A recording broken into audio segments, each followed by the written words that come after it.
I don't know if you can hear this, but the hummingbirds are going crazy around me. They're flying all around. There's the hummingbird feeders behind me, and they're just having a good old time. My name is Daniel Posney, and this is called Shifting Perspectives. And the topic today is about wealth, abundance, money, manifesting, anything that you want it to be related to getting what you want. And so it could relate to relationship or health or money or whatever the thing is.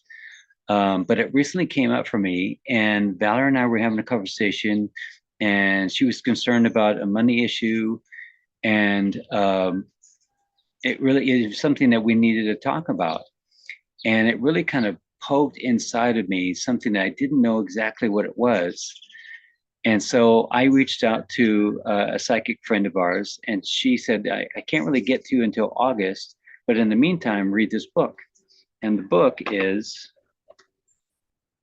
Pathwork of Self-Transformation.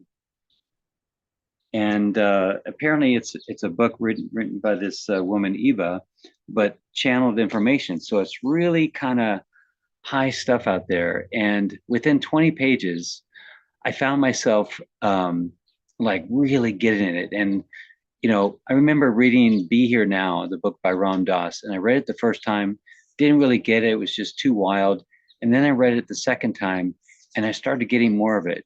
When I read it the third time, I was there. I was with Ram Dass in the consciousness that he was at. And it felt really good to kind of be in that consciousness after I started reading this book. And everything started getting really clear. Like my view of money and abundance and all that stuff, like it was so clear. And so what came out of me was all these limiting ideas and beliefs in the form of, you know, sentences or phrases. One of them was, I have to eat or get as quickly as I can, or it's going to be taken away from me. Um, you know, things like about the spiritual work or the healing work, we just don't get paid that well. All kinds of things related to abundance and let's see, the only people that are making money in the space are the people that have a large following, and I don't want to have a large following. You know, all this kind of thing is like, it was just come out of me so freely. And then when I started to read more and meditate on this, I started to come up really easily with reframing or really the truth of what that phrase should be. You know, like I was really questioning myself, is it really true what you're saying? Or is it just a belief? Or is it just part of your reality? And what I was reading in this book was what you see in front of you is your past. It's a reflection of your past thinking and believing and ideas that you've held. And so it gets displayed out there. And I know I've said this in different ways, but the world doesn't come at us so that we have reactions and thoughts and beliefs about the world. The world comes from us, from our thoughts and beliefs, the ideas that we have about the world. So it's kind of it's a weird thing to kind of think about and to kind of, it doesn't look that way. And yet, when you start diving into that and accepting this idea, what if it did? What if it didn't, but you believed that it did and you accepted that reality? Then you'd have more control and you feel more empowerment about your reality.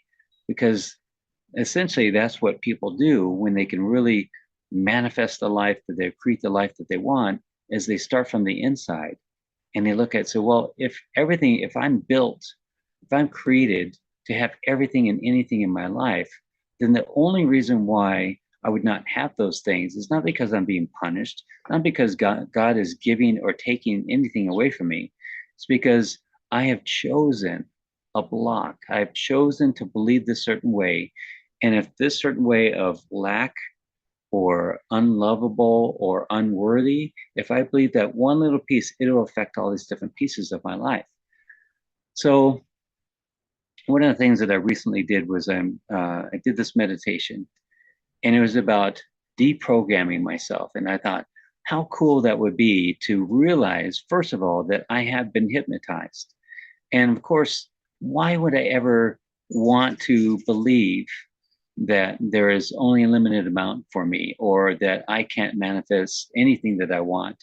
Why would I ever believe that? It's because of a certain programming that either directly or indirectly or subtly got put into my consciousness, into my subconscious mind. And when I start thinking about all the things that movies have portrayed and history has talked about, the MK Ultra programs using LSD to reprogram people to do their bidding, the nefarious programs.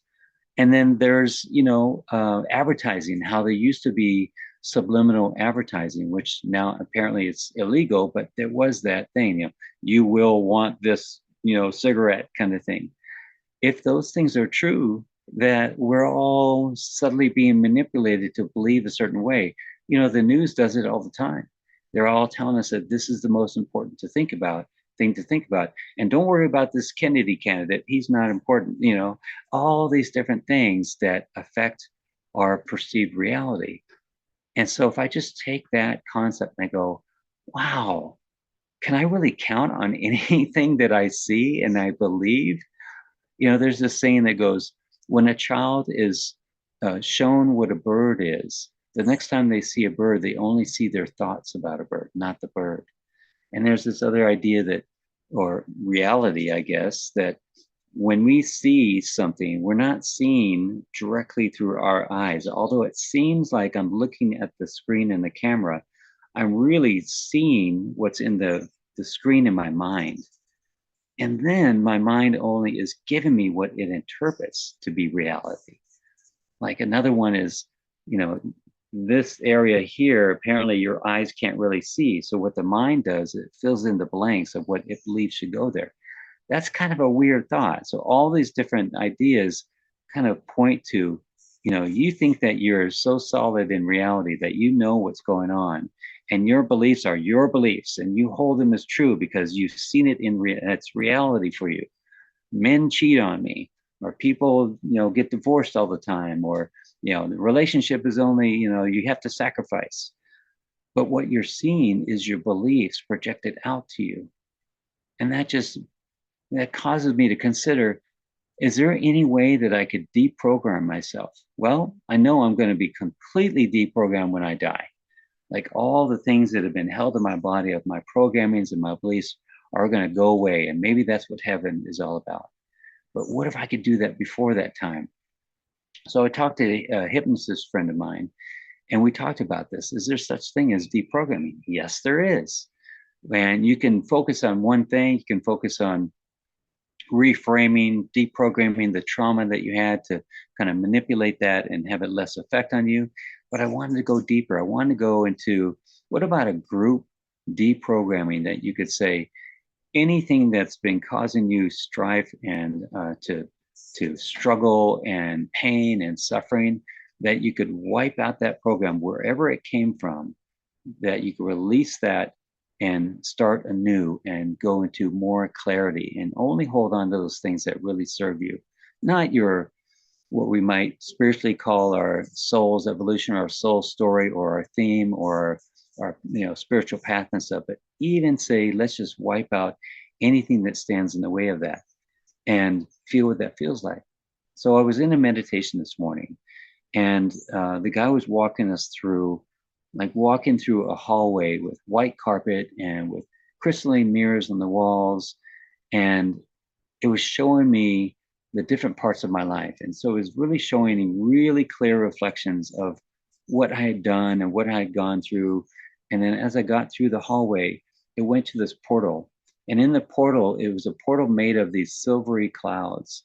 And as you walk through the silvery clouds, you walked beyond your old self, and you became in alignment with your higher self. And like your name was being called out to rejoice in this truth of reality, that, you had chosen those thoughts, you had chosen those beliefs, you had chosen that reality, which is hard for the egoic self. It's hard for the mind. But for me, that's in this space, I go, oh, wow. Oh my gosh, how beautiful. How beautiful that I could choose that, and all the experiences that come with that. And how beautiful it is to be in the space of, and now you're not. Like everything is open for you. So what I'm thinking is to talk about this and to engage in this, because what's happened for me lately since this whole thing opened up is I've gotten these epiphanies about, ideas and projects and things that I want to create. And so Valerie, both and I are engaged in um, nutritional products that we're going to get at a lower price, and so we can engage in that and just to be in that wealth mindset. And then I'm creating different workshops, and I'm planning on a breathwork facilitator workshop. And all this is like this renewed vigor and vitality in creating things that just are soaked and saturated in the idea of wealth and abundance.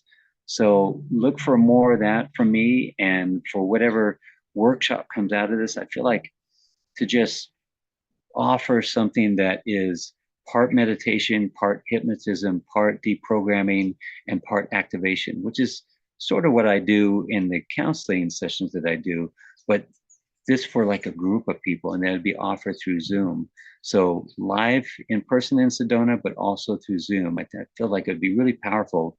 And just to even go through that exercise and for all of us to say yes to that would be like enough. And then you go through that workshop or whatever we call it, and to just go in and having the experience of that. But you can tell I'm just really fired up about saying yes to wealth and all the old ideas of why it hasn't been there, or why I've been limiting it, and what my old thoughts about it. It's like it's so clear to me that they were just old ideas and old beliefs, and now I don't hold them anymore. So it's been a real um, enlightenment, a becoming, realization, awakening into this. So I'm just really excited about sharing that with you. Look forward to sharing whatever this materializes into and being a part of that. So thank you very much for watching and listening. And let's see what happens out of this. Maybe just you watching this and getting into the space. Maybe you want to go into what's his name? Derek Rydell. It's something that Valerie and I were listening to, watching, and it's all about wealth consciousness and just to kind of put yourself in that stream, and then it led us over here, and then over here, and then over here. So really excited about it. So more to come. I love you. Thank you, and bless you.